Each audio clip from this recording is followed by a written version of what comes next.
the branding agency that helps nonprofits wake up your brand. Today I want to talk about the fundamental differences between branding and fundraising.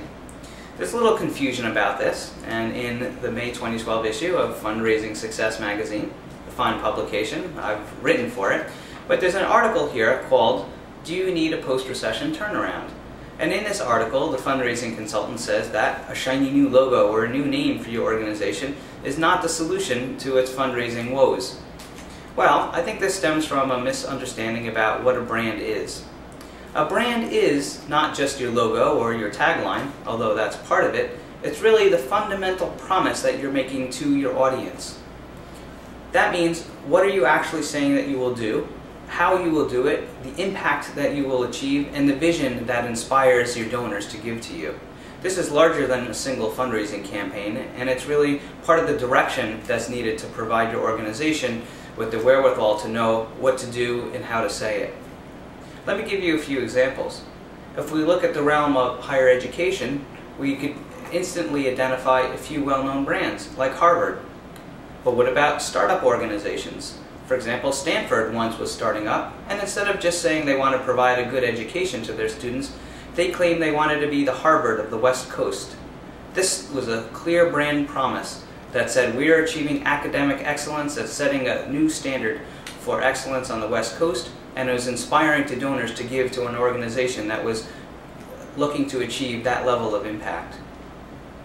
When it comes to other organizations, we see that they have fundraising issues as well, such as cultural organizations.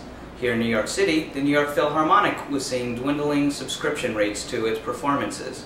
Instead of sending out more emails just soliciting help for attending more performances, they took a fundamental look at their brand. Why do we exist? What's our core reason for being? And is it still relevant? Well, they made a fundamental shift in their brand to say, we're about creating more access to the arts for everyone. That led to some strategic programming decisions, such as broadcasting their performances live for free over the TV, the very thing that they were charging others for. That's the core promise of their brand, and that's what helped drive their new fundraising messages. So how does this all come together? This brand promise needs to be conveyed strongly and consistently through all of your marketing and fundraising materials. That might mean updating your logo if your logo is indistinguishable from other organizations or just looks out of date.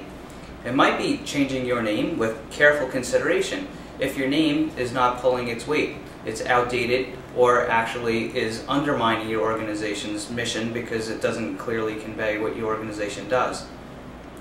All these things, fonts, colors, the images that you use, the language that you use to convey the tone and personality of your organization and create a professional face to the world, helps improve your fundraising viability. No one wants to give to an organization that looks unprofessional or that is confusing or unclear of purpose. A brand helps you with your fundraising, and the fundraising helps to raise money for the organization. I hope this has helped clarify the differences between brand and fundraising. If your organization needs help with any of these issues, give us a call. Look for us online at redroostergroup.com and look for more videos on Red Rooster Group's YouTube channel. Till next time, wake up your brand.